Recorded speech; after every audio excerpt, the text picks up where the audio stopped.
in Jane Austen times, their dating market existed, but it existed in little garden parties. Now, in 2025, I think what is really terrifying is that the dating market or the marriage market or any kind of a market of human beings is now on our phones, right?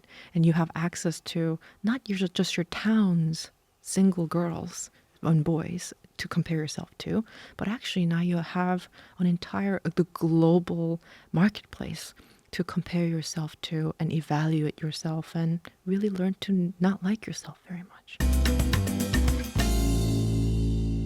Finding love is difficult at the best of times. But if you have the money and the right profile, you could always hire someone to help with that. Professional matchmaking is a real thing. And it is front and center in Celine Song's latest film, Materialists. How many marriages are you responsible for now, Lucy? 9. If the girl asks for a tall drink of water with a salary over 500 grand, you deliver. So there's lots to talk about here. Love, matchmaking, and movies. Celine Song joins me here in the Q studio. Hello, welcome. Hi, thank you for having me. This is so exciting. And so welcome fun. back to Canada, I should say. Yes, of course. You are spent many years in Markham, Ontario. How does it feel to be back up north? I mean, I feel like, to me, it's just home. So I feel like it always feels like a homecoming. And I also love coming here with a movie because it feels like I just know it's going to play at the Cineplex that I used to go to. And that there's something amazing about it being your hometown. Yeah. Absolutely. So the last time you were on the show was before all the award success of Past Lives. It went on to get Oscar nominations, Critics Award prizes all over the world. It was really talked about film. I loved it. Everyone loved it. So similar to Past Lives, there's a crossover here in Materialists with your own life, because as I mentioned, you were also a matchmaker. So tell me about that time. I know you've said that you learned more about people and what's in their hearts than any other period in your life. Well, I feel like when I was working as a matchmaker, I got this job because I needed a day job while being kind of a struggling playwright in New York City. And I was trying to get some kind of a day job because I was having trouble paying rent. And I tried to get a job in, for example, like I wanted to be a barista. And then because New York City is a city of dreams and everybody needs a day job to support their dreams, it's a very competitive day job market. So I was like, maybe I'll be a barista. And then I would learn that you need 10 years of barista experience to become a barista. And so I was feeling a little bit desperate. And I was at a party when I met somebody who was working as a matchmaker.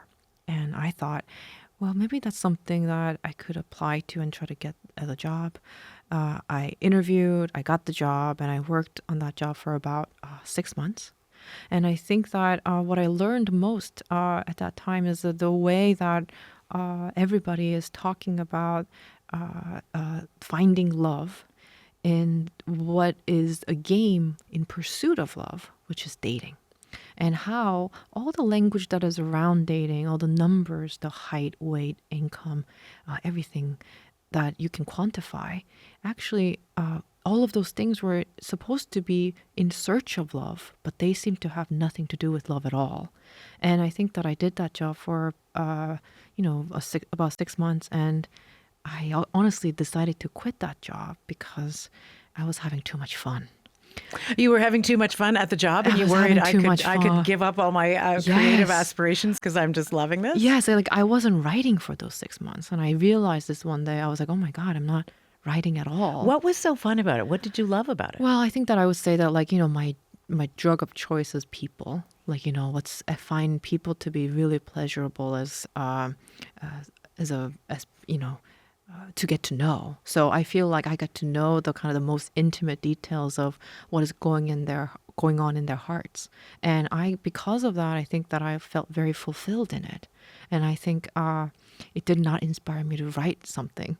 And because of course, then that defeats the purpose of a day job.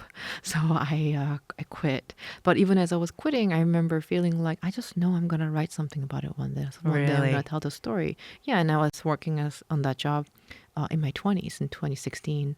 And I feel like I've been trying to crack the story for a really long time.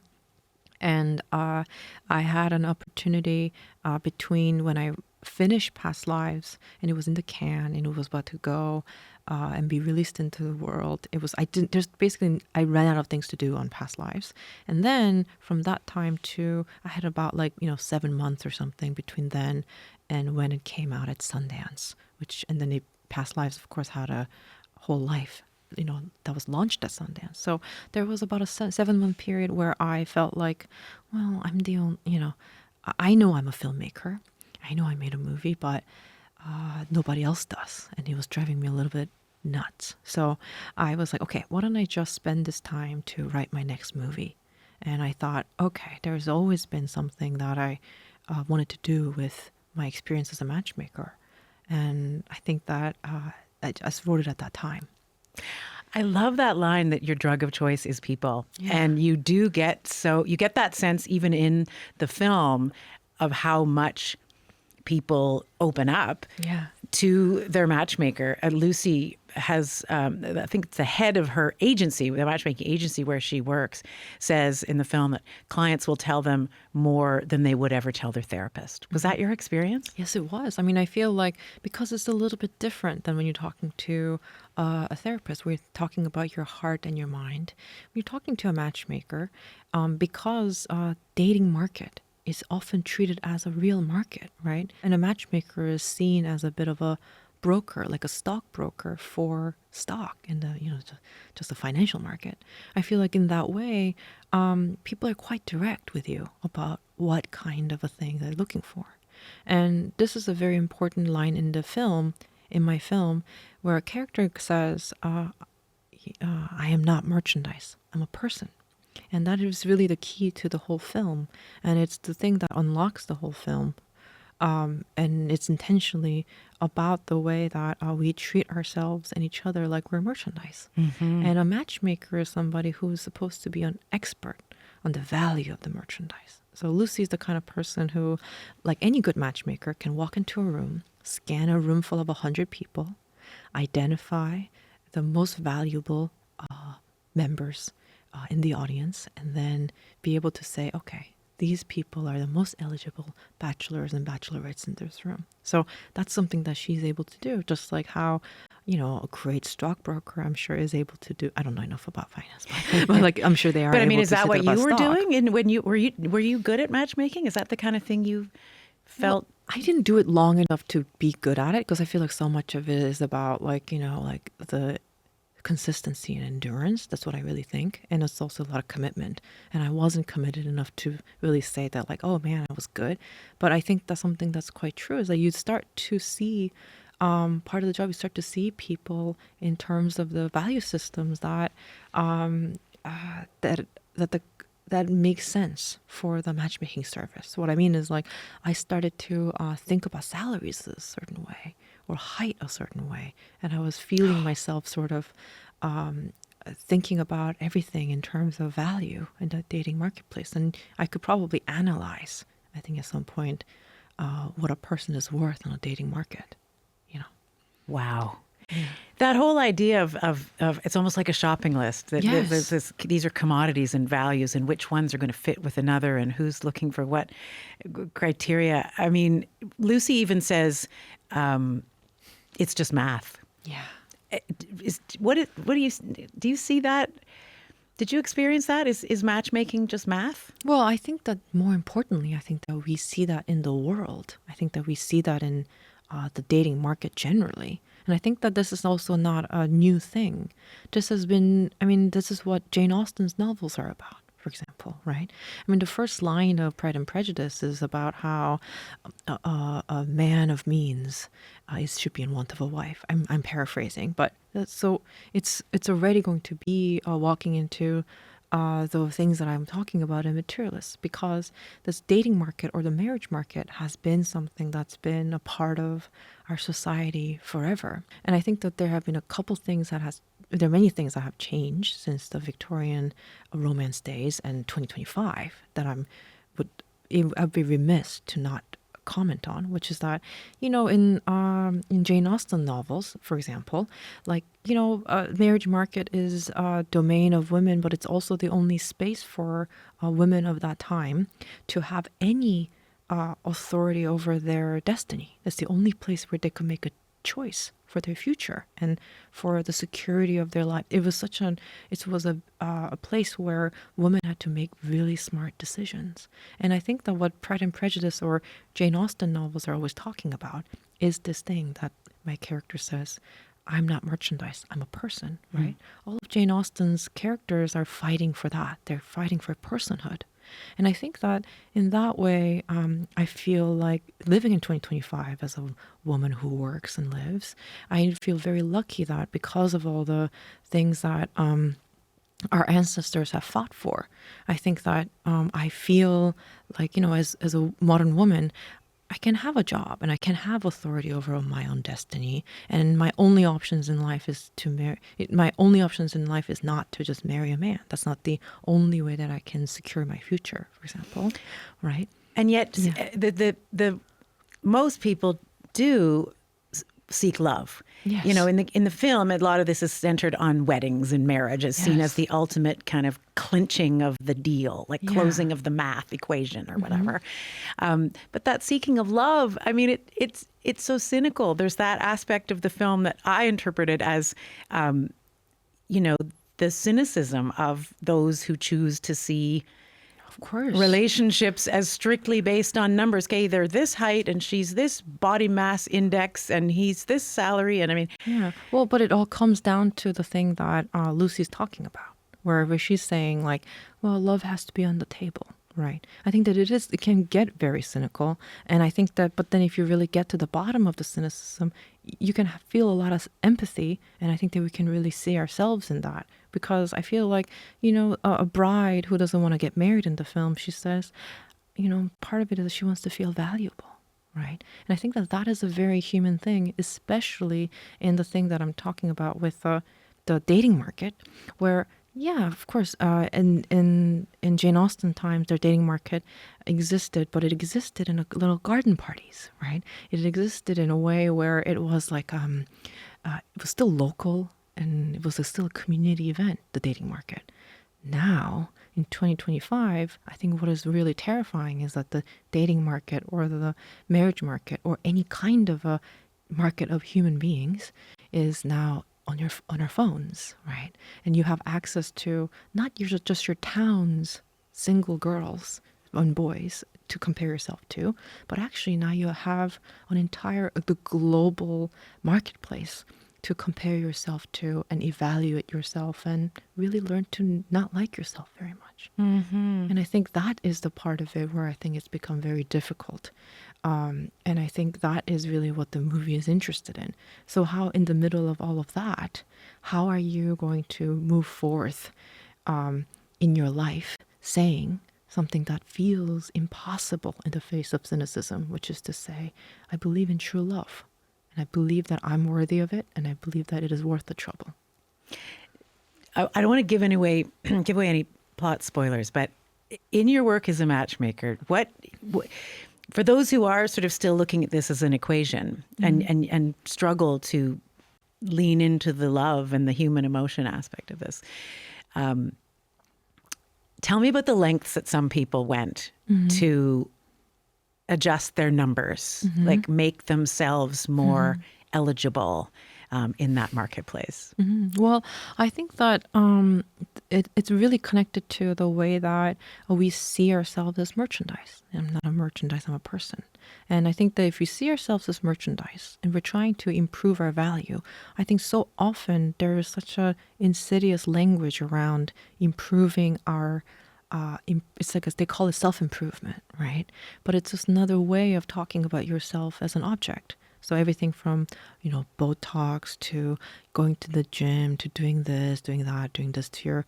I feel like some of it, of course, is innocuous and some of it is just about, like, oh yeah, they're doing it, I'm doing it too. But then I do think that after, turning yourself into merchandise and starting to do things to yourself so that you are improved in your value as merchandise, first of all, I think the end the inevitable end of any objectification of a human being is dehumanization, right?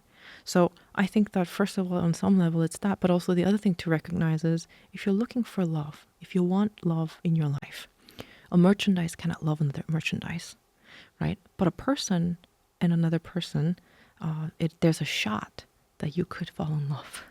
And unfortunately, you cannot control it and you cannot put it through the algorithm. Why two people connect and why two people don't is still an ancient thing. It's an ancient feeling and an ancient mystery. And it's one that we cannot solve no matter how advanced we get in our technology. No algorithm can break it down. No.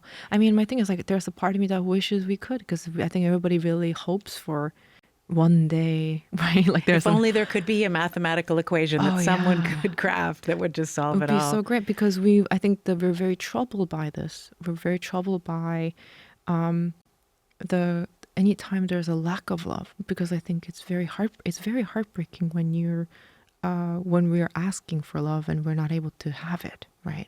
And I think that it's so much easier to say, well, I didn't even want it in the first place, right?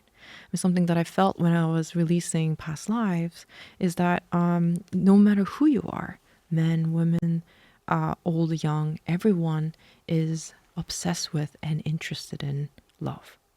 The only difference is, are you too embarrassed to admit, right, that you want love and that you feel that you need it?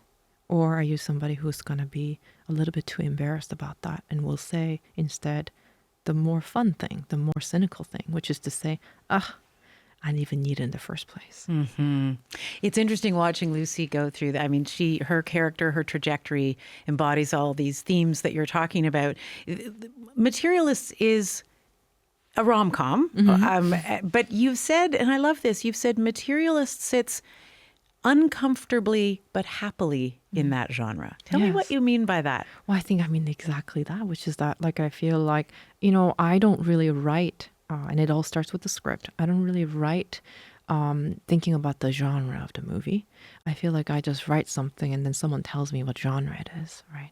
And I think that, of course, the genre of romantic comedy is something that you can stretch and that you can and have historically been stretched. So I've heard somebody call Phantom Thread romantic comedy, right? So, and then of course you're like, well, and it depends on, like, when they talk about broadcast news, there's romantic comedy, right? You can always talk about those movies as well.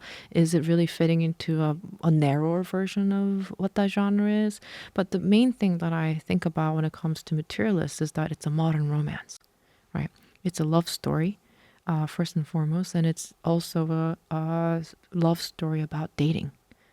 Dating as a specific thing that is different than love. And my character Lucy in the film really makes a distinction throughout the film, where she goes, well, I'm an expert in dating and I'm not an expert in love. And I think that's a very important distinction.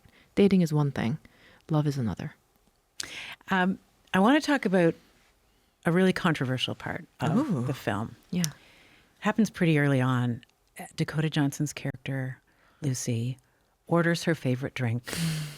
You want a drink? Sure. Coke and beer. A beer and a Coke. What is that? Have you tried that? Is that a real thing? Do Yeah, it's a people real order- thing. I mean, Okay. I think it's German.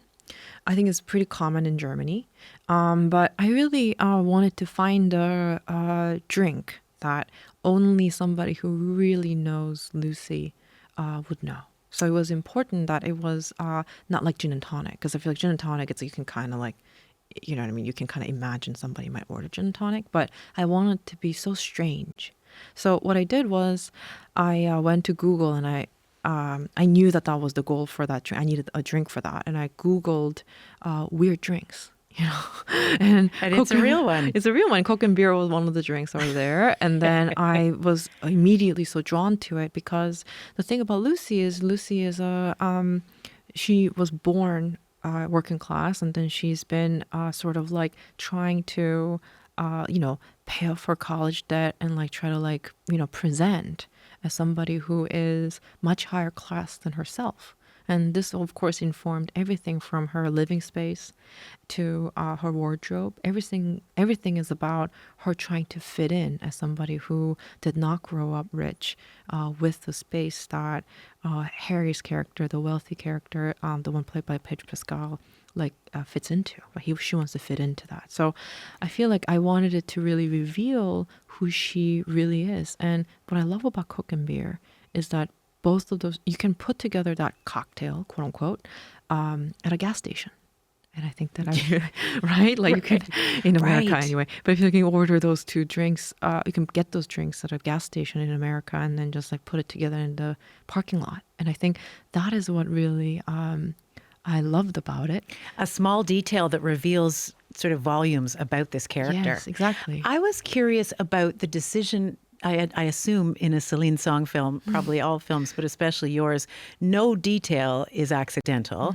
And Lucy's character, this is a modern, contemporary, modern day setting, and she smokes. Yeah. Which is quite uncommon for like that's an old it was like anachronistic, and I wondered what was that decision about, as does somebody with whom she has a past relationship, and I wondered if there was a thread there. I'm just curious about the smoking.